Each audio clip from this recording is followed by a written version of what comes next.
चलो जी, next topic start करेंगे। इस चैप्टर का लास्ट टॉपिक है, दैट इज हिस्टेरेसिस। हिस्टेरेसिस वैसे तो एक इंग्लिश वर्ड है, राइट? उसका मतलब होता है, किसी को पता है हिस्टेरेसिस का इंग्लिश मीनिंग? सर बता दो। हाँ बता दो। आप बता दो। अच्छा मैं बता दूं। हाँ जी। हिस्टेरेसिस का मतलब होता है रोज बताया इंग्लिश का न्यू वर्ड। लैग। ठीक है, लैग होता है हिस्टेरेसिस। अब इसमें कौन किससे लैग कर रहा है, कौन पीछे रह गया, किससे पीछे रहेगा, उसके बारे में इस टॉपिक में पढ़ेंगे। ठीक है जी। तो हमने फेरोमैग्नेटिक मटेरियल्स के लिए ये टॉपिक है स्पेशली। हमने कल जो फेरोमैग्नेटिक मटेरियल्स का एक कर्व किया था, IH curve, you remember that? It was a non linear curve. Yes ऊपर मैक्सिमम जाके क्या आई सैचुरेशन आ जाता था। यस ठीक है, चलो पहले इसको थोड़ा समझते हैं। वही कर्व है, इट वाज अ नॉन, इधर है आई, इधर है एच। तो क्या हुआ, जैसे ही मैंने एच, एच क्या होता है? It is intensity of magnetising field जो हमने एक्सटर्नल लगा। आई जो है, जो इंटेंसिटी ऑफ मैग्नेटाइजेशन, जो मैग्नेटाइज हुआ है। तो जैसे जैसे एच बढ़ाएंगे वैसे वैसे आई बढ़ेगा, यस और नो? लेकिन क्या ये एक हद तक ही बढ़ता है? यस उस हद को बोलते हैं, क्या आ गया? आई सैचुरेशन। सैचुरेशन आ गया। यहां तक तो हमने कल कर लिया था फेरोमैग्नेटिक मटेरियल के लिए। Starting from point A till O, यहाँ पे सैचुरेशन रीच हो गई। अब सैचुरेशन रीच हो गई, बढ़ाते रहो एच, कोई फर्क नहीं पड़ेगा इसमें, राइट? तो हम उससे आगे लेके नहीं जाएंगे। नाउ अब क्या किया हमने? हमने जो अप्लाइड मैग्नेटिक फील्ड था, जो अप्लाइड मैग्नेटिक फील्ड जिसमें हमने एक मैग्नेटिक मटेरियल को रखा हुआ था मैग्नेटाइज करने के लिए, इस अप्लाइड मैग्नेटिक फील्ड के एच को कम करना स्टार्ट कर दिया। क्या करना स्टार्ट कर दिया? कम करना स्टार्ट कर दिया। अगर एच कम होता जाएगा तो साथ में आई पे भी इफेक्ट आएगा, इंटेंसिटी ऑफ मैग्नेटाइजेशन भी कम होती जाएगी और वो वापस आना शुरू कर देगा। लेकिन वो एग्जैक्टली इसी कर्व को रिट्रेस नहीं करेगा, इसी कर्व को रिट्रेस नहीं करता। जो पाया गया है वो ये है कि भाई जब वापस हम इसको कम करना शुरू करते हैं तो कर्व ऐसे आती है वापस। ठीक है, तो कर्व आके यहां पे मिलती है वाई एक्सिस को, राइट? अब आप क्या मुझे ये बता सकते हो कि इस पॉइंट का मतलब क्या, मतलब भावना क्या है इस पॉइंट की, कि मैंने क्या जीरो कर दिया और क्या रह गया? एच जीरो हो गया, आई नहीं हुआ। एच जीरो हो गया और आई रह गया। मतलब क्या है इसका कि कुछ करेक्ट वर्मा? अरे बोल के बता दे सबको। हाँ जी, बोलो बोलो। मैग्नेटिक फील्ड जीरो हो गया। मैग्नेटिक अप्लाइड वाला तो जीरो हो गया, लेकिन वो थोड़ा मैग्नेटाइज हो गया। वो मैग्नेटाइजेशन मैग्नेटाइज हो गया, मैग्नेटिक कुछ परमानेंट मैग्नेटिज्म बच गया उसमें, यस और नो? यस यस तो जितना उसमें मैग्नेटिज्म रिटेन रह जाता है उसको हम बोलते हैं रिटेंटिविटी। क्या बोलते हैं? Retentivity. This length, this amount of intensity of magnetization I is known as retentivity। ठीक है, चलो अब हम क्या करेंगे, इसको और कम करना स्टार्ट, और कम मतलब उल्टा लगाएंगे अब एच। उसको मुझे पूरा तरह से डीमैग्नेटाइज करना है। पूरी तरह से अगर डीमैग्नेटाइज करना है तो मेरे को अप्लाइड वाला मैग्नेटिक फील्ड उल्टा लगाना पड़ेगा, यस और नो? Yes sir. तो उसको लगाते हैं जब उल्टा, तो ये फिर डीमैग्नेटाइज होता है। ठीक है, ये थोड़ा सा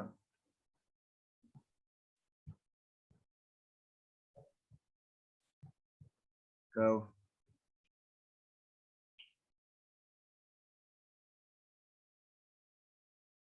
ये डीमैग्नेटाइज हुआ, मतलब ये ना समझो तुम लोग, ये वहां पे टच नहीं हुआ दोबारा। तो ये जब डीमैग्नेटाइज हुआ वापस से, तो मुझे एक कुछ amount of applied magnetic field जो है वो उल्टा लगाना पड़ा, और इसको बोलते हैं कोरिसिविटी। क्या बोलते हैं? कोरिसिविटी। जितना मुझे ऑपोजिट मैग्नेटिक फील्ड लगाना पड़ेगा, that is this amount. To completely demagnetise the ferromagnetic material. ठीक है, फिर सारा चक्कर वापस उल्टी डायरेक्शन में शुरू हो जाता है। एच उल्टी डायरेक्शन में बढ़ता रहेगा, आई उल्टी डायरेक्शन में बढ़ता रहेगा, एच उल्टी डायरेक्शन में बढ़ता रहेगा, आई उल्टी डायरेक्शन में बढ़ता रहेगा, और फिर एक सैचुरेशन आ जाएगी उल्टी डायरेक्शन में, खत्म, यहाँ पे हो गया खत्म। फिर उसको एच को कम करना स्टार्ट कर देंगे, कम करना स्टार्ट कर देंगे, फिर वापस उल्टी डायरेक्शन में कुछ रिमेनिंग रह जाता है मैग्नेटिज्म, फिर उसको कंप्लीटली जीरो करने के लिए और एच जो है वो दूसरी डायरेक्शन में लगाना पड़ेगा। फिर ये इस साइड की रिटेंटिविटी आ गई, ये इस साइड की कोरेसिविटी आ गई, and this loop goes on and on and on and on, ऐसे चलता रहेगा चलता रहेगा चलता रहेगा। तो ये एक लूप बन जाता है जिसको बोलते हैं हिस्टेरेसिस लूप। क्या बोलते हैं इसको? हिस्टेरेसिस लूप बोलते हैं, पत्ते की शेप का होता है ये हिस्टेरेसिस लूप। इसमें अब लैगिंग वाली बात, जहां से स्टार्ट किया था इस लेक्चर को, यहाँ पे एक चीज दूसरे से लैग कर रही है। Can you tell me what is lagging behind what? I is lagging behind it. Correct, I is lagging behind H। I zero होता है, पहले H जीरो। देखो जब हमने वापस आना शुरू हुए, H पहले जीरो हो गया, I हुआ नहीं बेचारा। ठीक है, I लेट जीरो हुआ, H उतने में नेगेटिव हो गया, तो ये होता है ऐसे ही इधर जाते हुए H पहले जीरो हो गया, I अभी जीरो नहीं हुआ, तो इसलिए I always is lagging behind H, इसलिए उसको बोलते हैं एक हिस्टेरेसिस लूप। सर ठीक है, वैसे इसका फायदा अब क्या? इस, हाँ जी, इसको मतलब ऐसे लूप में बार बार घुमाने का फायदा? फायदा, ये जो लूप है ना, ये हमें बताता क्या है एक्चुअली। फेरोमैग्नेटिक मटेरियल से हम दो चीजें बना सकते हैं, परमानेंट मैग्नेट्स बना सकते हैं या फिर टेम्पररी मैग्नेट्स बना सकते हैं। You guys have read about these both these kind of magnets in class 10। Permanent magnets वैसे मैग्नेट्स जिनको हम एज जैसे फ्रिज पे चिपका दिया, हाँ, वो नॉर्मली जो जो हमेशा स्पीकर्स में लगे होते हैं, माइक्रोफोन्स में लगे होते हैं, दीज आर परमानेंट मैग्नेट्स, जिनकी मैग्नेटिज्म हमें परमानेंटली चाहिए होती है। ऐसे मटेरियल भी चाहिए होते हैं, ऐसे मैग्नेट्स भी चाहिए होते हैं जो हमेशा मैग्नेट बने रहे, यस और नो?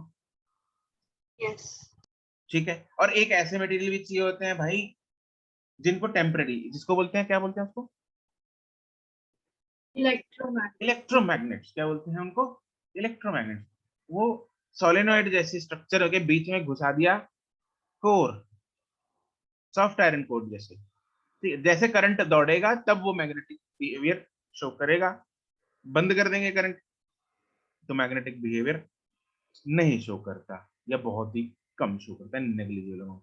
तो ये हिस्टेरेसिस लूप का क्या काम इन दोनों टाइप्स ऑफ मैग्नेटिक मटेरियल्स में? दो तरह के मैग्नेटिक मटेरियल्स हैं, है ना, दो तरह के यूजेस हैं, परमानेंट एंड टेम्परेरी। रिटेंटिविटी पे पहले चर्चा करेंगे। Can you tell me retentivity किस टाइप ऑफ यूज में ज्यादा होनी चाहिए, परमानेंट वाले में? Permanent permanent. Permanent. Permanent Yes, it should be high in permanent magnets. It should be high in permanent magnets. तो मैं चाहता हूं भाई मैं बात अप्लाई बंद कर दूं तो बना रहे मैग्नेट, और इलेक्ट्रोमैग्नेट में क्या होनी चाहिए वो? कम से जीरो। लो कम होनी, मतलब जीरो तो नहीं होती, कम होती है। ठीक है, ऐसे ही दूसरी भी कोरेसिविटी भी ऐसी होनी चाहिए। ठीक है, तो दोनों चीजें परमानेंट मैग्नेट्स के लिए ज्यादा होनी चाहिए और दूसरे मैग्नेट्स के लिए, इलेक्ट्रोमैग्नेट्स के लिए कम होनी चाहिए, लीस्ट होनी चाहिए, लीस्ट पॉसिबल। तो ये एक बहुत ही बड़ा एक डिसाइडिंग फैक्टर होता है।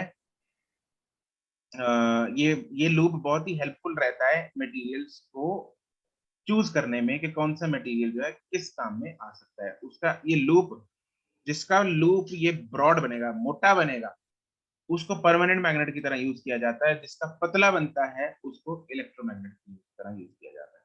Am I correct? Am I understood? Yes. Yes अरे चमका कि नहीं चमका? यस सर ठीक है, और इस लूप का area tells us about the energy loss as well. ठीक है, मैग्नेट को मैग्नेटाइज कर रहे हैं, मतलब मटेरियल को मैग्नेटाइज कर रहे हैं, डीमैग्नेटाइज कर रहे हैं, मैग्नेटाइज कर रहे हैं, डीमैग्नेटाइज कर रहे हैं, मतलब वो बेचारे की बैंड बजा रखी है। तो क्या होगा इन सब चीजों में? ऐसा नहीं है कि एनर्जी कोई खपत नहीं हो रही, there is some energy which is being permanently dissipated. ठीक है, दैट एनर्जी जो मैग्नेटाइजेशन एंड डीमैग्नेटाइजेशन में लॉस हो जाती है, डिसिपेट हो जाती है, वो कहां से मिलती है? वो हमें इस लूप के एरिया से मिलती है। जिसका एरिया ज्यादा उसमें हीट डिसिपेशन या फिर energy dissipation per unit volume ज्यादा, जिसका एरिया कम उसकी एनर्जी डिसिपेशन कम। एंड ऑब्वियसली वी वांट कि इलेक्ट्रोमैग्नेट्स जिनको हमें बार बार मैग्नेटाइज एंड डीमैग्नेटाइज करना है, उनमें एनर्जी लॉस कम होना चाहिए, ज्यादा होना चाहिए? कम। कम होना चाहिए। तो नेचुरली वी विल वांट कि उनका एरिया क्या हो? कम कम हो। अब एरिया कम कब होगा? जब रिटेंटिविटी एंड रेसिस्टिविटी दोनों क्या होंगी? कम होंगी। कम हो। तो हमने दो तरीके से ये समझा कि इलेक्ट्रोमैग्नेट्स का जो कोरिजिविटी एंड रिटेंटिविटी है वो कम होनी चाहिए। एक तो एरिया से समझा, यस और नो?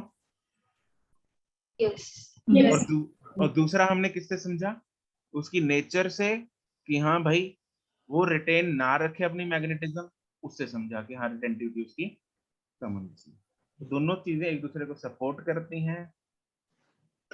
तो ये सारी कहानी है इस लूप की। अब हम इसको लिखते हैं। चलो जी, पहले तो फोटो बना लेते हैं।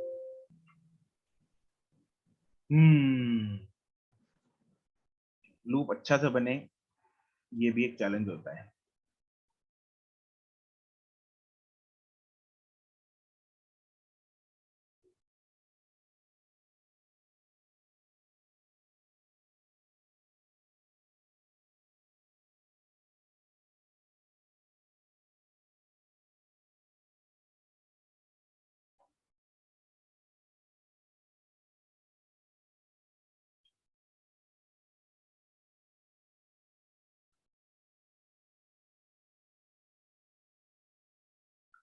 ये ना लेंस सेम बनाना है, ऊपर वाली और नीचे वाली, और इधर राइट वाली और लेफ्ट वाली, ये दोनों सेम होनी चाहिए।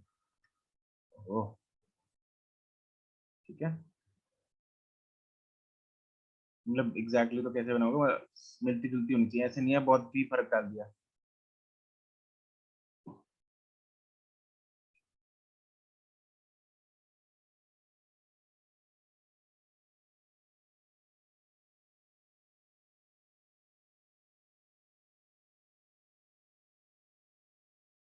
नहीं नहीं, ऑल फोर सेम नहीं भाई, दोनों साइड की रिलेटिविटी सेम होनी चाहिए, दोनों साइड की पोजिटिविटी सेम होनी चाहिए। मेरी सेम नहीं बनी, देखो मैं बोल रहा हूँ लेकिन सेम नहीं बनी।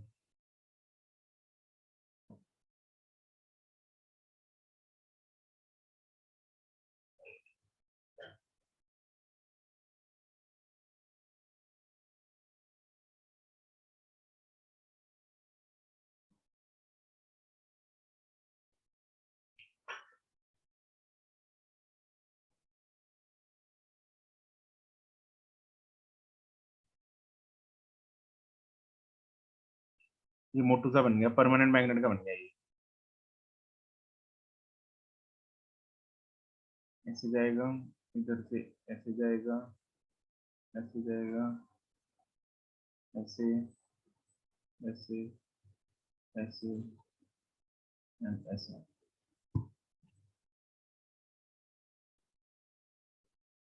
इस तरफ है आई,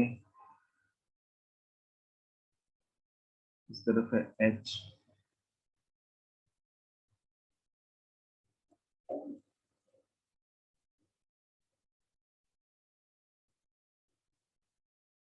यहाँ से ओ से स्टार्ट कर लो, ओ से ए गया, ए से बी, बी से सी, सी से D, E, F and A.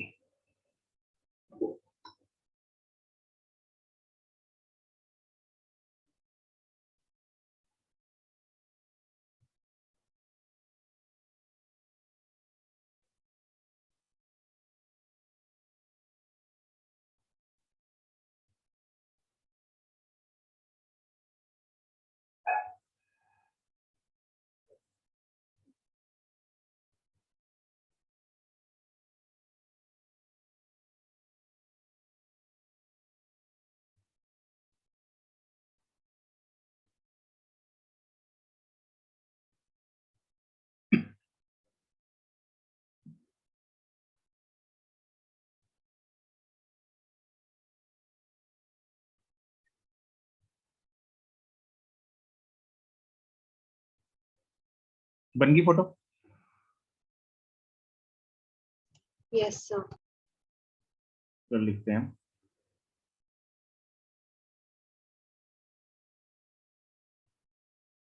when a ferromagnetic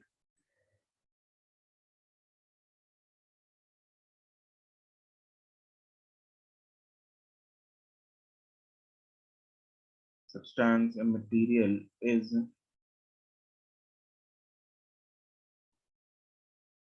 magnetized, sir I negative होने का मतलब क्या हुआ? उल्टी डायरेक्शन में मैग्नेटाइज होना। मतलब कि वो जैसे पहले क्लॉकवाइज घुमा रहा था तो एंटी क्लॉकवाइज घुमाने लग जाएगा। घुमा रहा था। मतलब कि अगर उसकी मैग्नेटिक फील्ड लाइन की लूप की डायरेक्शन। हाँ हाँ। Okay sir.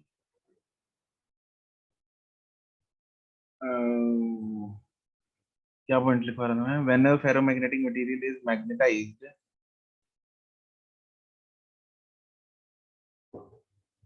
the I reaches the saturation at point A.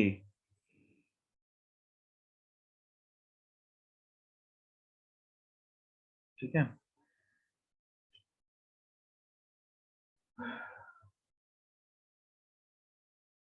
When the applied H is decreased, the I also decreases, but the I does not become zero when H becomes zero.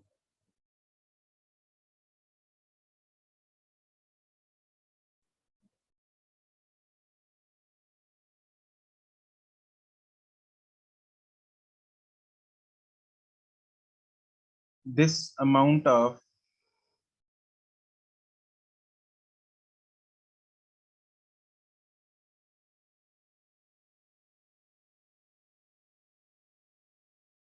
remaining I is called residual magnetism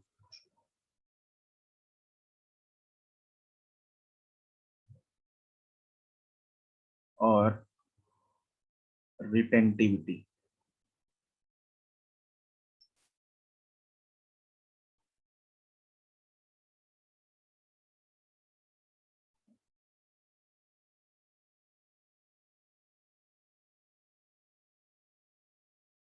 When H is applied in opposite direction,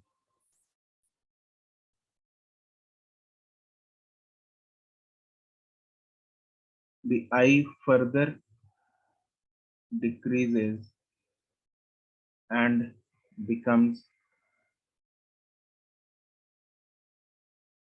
zero. This reverse H required to make I equal to zero is called porosity.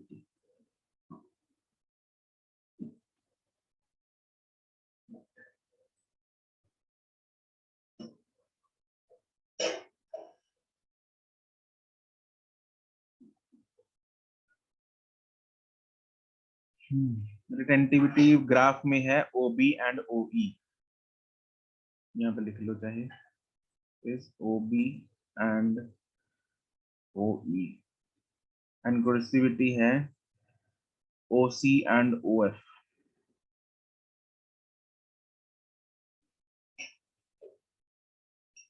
OC and OF.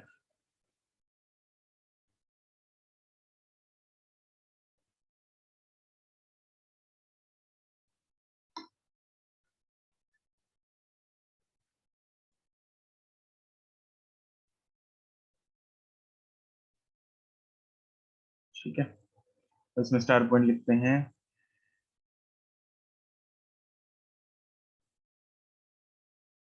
This lagging of I behind H is called as hysteresis.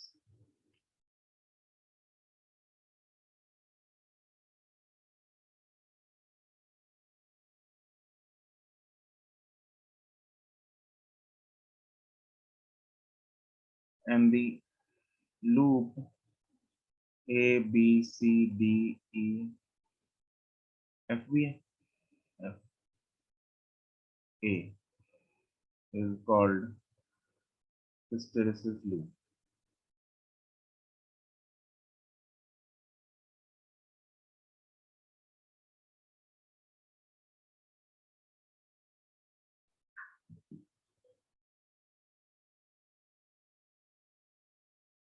ठीक है, next star point लिखेंगे। When the ferromagnetic material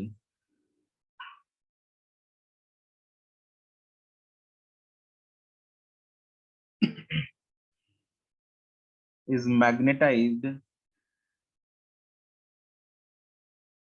and demagnetized repeatedly, then there is loss of energy.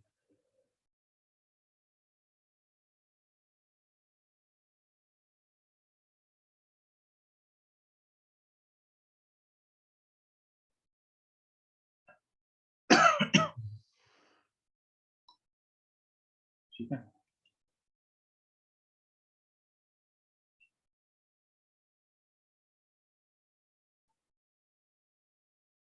तो area under या area of मतलब between area of this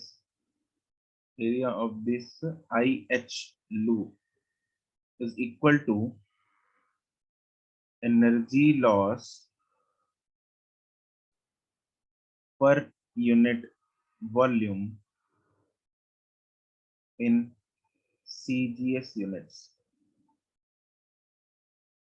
and area of, अगर हमें SI unit में चाहिए तो हम BH ग्राफ में देखते हैं, या उसको भी कन्वर्ट कर लो मर्जी है। तो area of the BH loop gives energy loss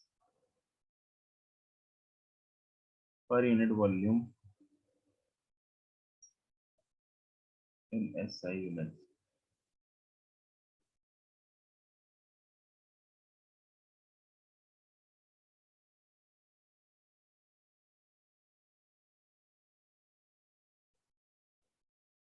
Next,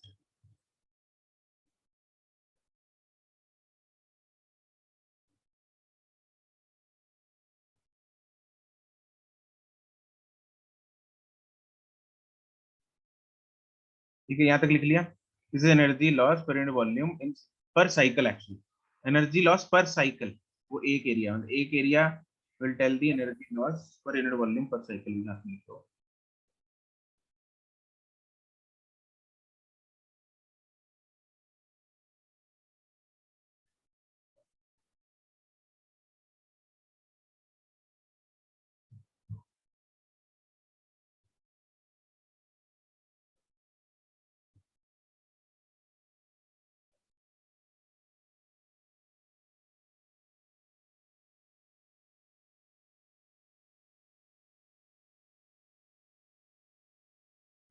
the nature of this loop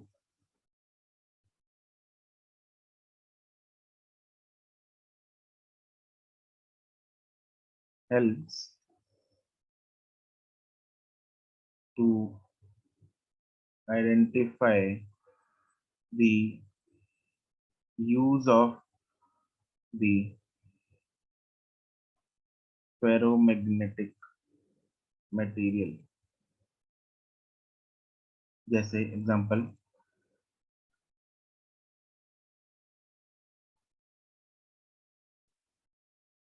देखो permanent magnets,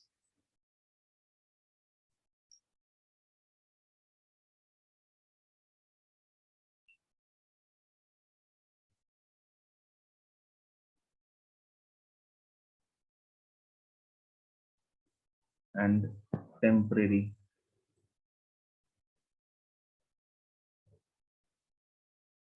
magnets.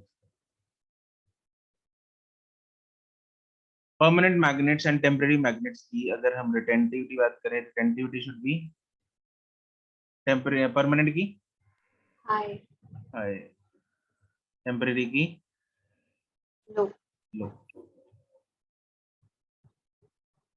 कोरिजिविटी high, temporary की low, area high and low.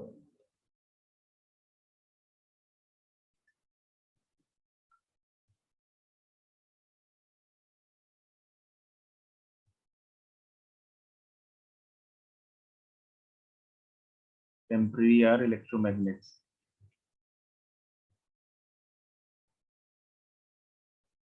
Electromagnets के कुछ यूजेस भी किए होंगे तुम लोगों ने,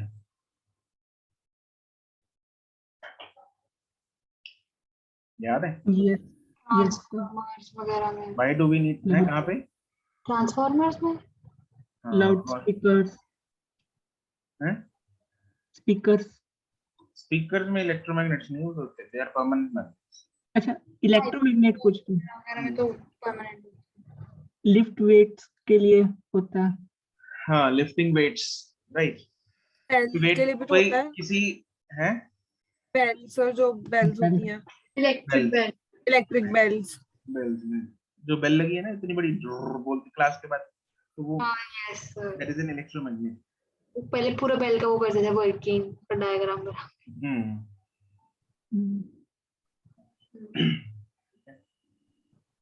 इलेक्ट्रोमैग्नेट्स की भी इंपॉर्टेंस बहुत है दुनिया में, परमानेंट मैग्नेट्स की भी, दोनों अपनी अपनी जगह इंपॉर्टेंट है, तो इसलिए दोनों ही चाहिए, right. We can't use one at the place of the other. अब बेल में अगर परमानेंट मैग्नेट यूज कर ले चिपका ही लेगा, वो बजाएगा कैसे बेल को, ठीक है ना? ऐसा है.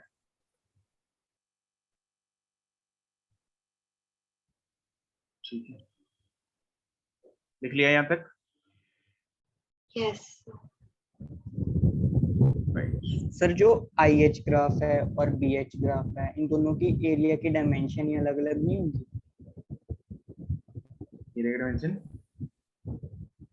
अलग अलग नहीं होगी? अलग अलग होगी.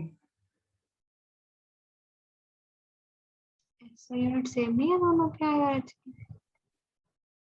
तो हाँ, मतलब सर ऐसे फर्क क्यों आ जाता है CGS और उसका? वो कैलकुलेशन से. सर क्योंकि जैसे अगर हम ग्राफ की यूनिट ही SI वाली डालेंगे तो फिर आंसर भी SI में नहीं आना चाहिए? एसआई में आंसर किसका आएगा? वो आईएच का एरिया आ रहा है, ठीक है, but energy loss is joule per, मतलब energy loss per unit volume is joule per metre cube. वो न्यूमेरिकली उसके बराबर आता है एरिया के. अगर हम आईएच का लें तो सीजीएस का न्यूमेरिकल वैल्यू उसके बराबर आता है. अगर एसआई लें ना, मतलब बीएच लें, तो एसआई वाला का न्यूमेरिकल वैल्यू उसके बराबर आता है. तो मतलब अगर आईएच लूप का एरिया निकालते हैं तो एनर्जी की सीजीएस यूनिट्स को एनर्जी सीजीएस की यूनिट्स पर यूनिट वॉल्यूम आएगा. यस, एग्जांपल करते हैं इसकी.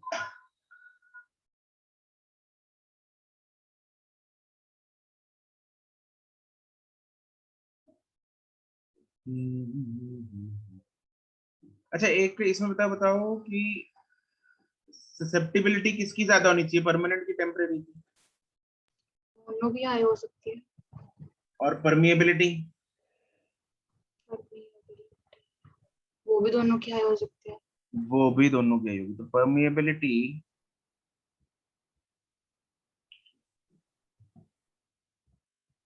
ये तो दोनों की हाई होनी चाहिए, उसका लूप से लेना देना नहीं है, वो तो मैग्नेटिक मटेरियल दोनों फेरोमैग्नेटिक है, तो इसलिए दोनों की हाई होनी चाहिए एज वेल एज ससेप्टिबिलिटी।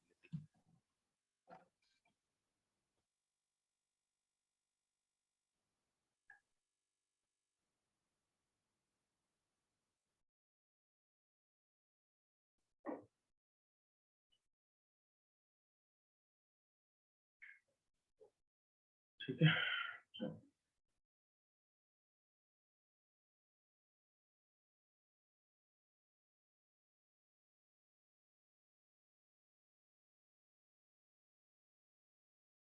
एक सवाल करेंगे इसका। हम्म,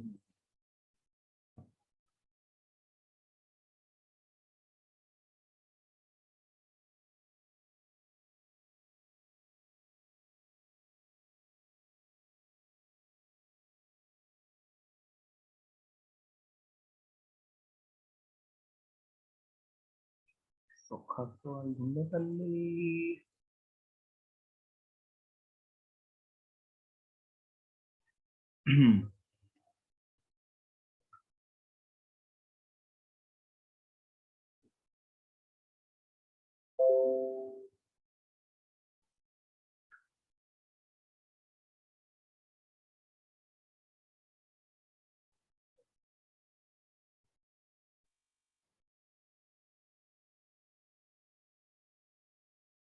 पाँच मिनट है, आराम से करो।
हम्म,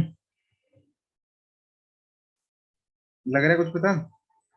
सर इसमें सीजीएस एसआई मतलब डायरेक्ट सीजीएस में निकाल के आंसर मैच कर रहा है।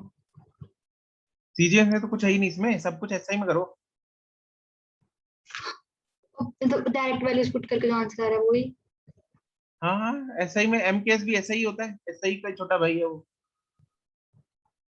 हाँ करेक्ट, अर्शिया करेक्ट। सर मेरा ठीक है। हाँ हाँ ठीक है, निष्ठा ठीक है।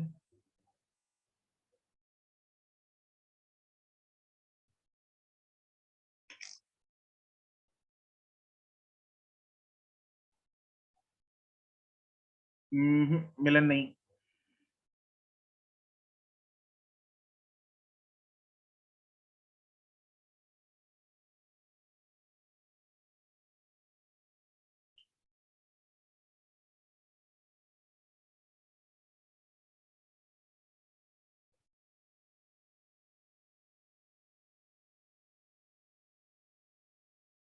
गौरी जागृति ठीक है।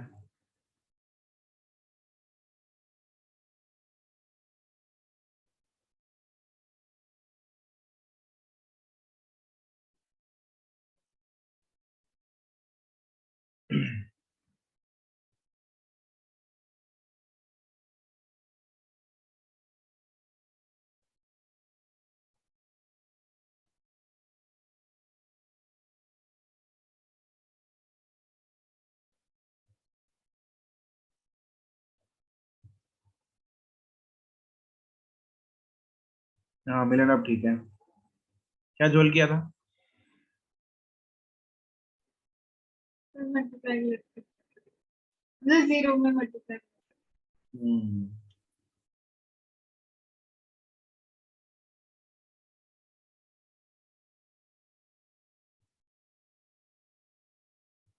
मुस्कान ठीक है।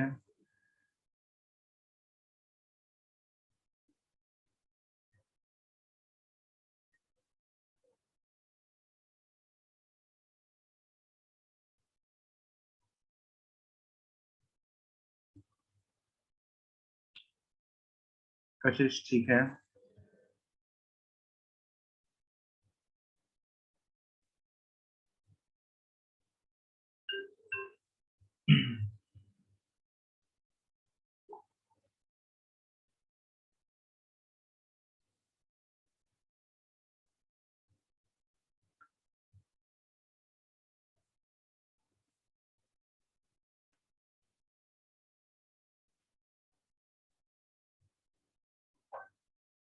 बाकी लोग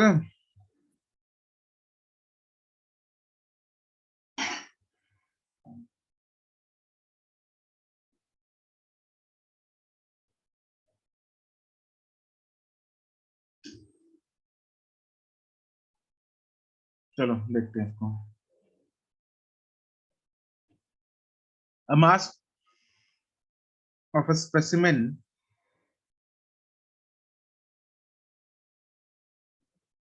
जीरो 0.6 kg हमें मास दे रखा है, डेंसिटी दे रखी है। मास और डेंसिटी देने का मतलब हमें क्या देना है, क्या चाहिए इसका? वॉल्यूम। ठीक है। If the area of the hysteresis loop, यहाँ पे MKS मतलब SI यूनिट हो गई, तो SI में हमें एरिया दे रखा है ऑलरेडी, तो क्या होगा? अच्छा, फ्रीक्वेंसी का मतलब क्या है?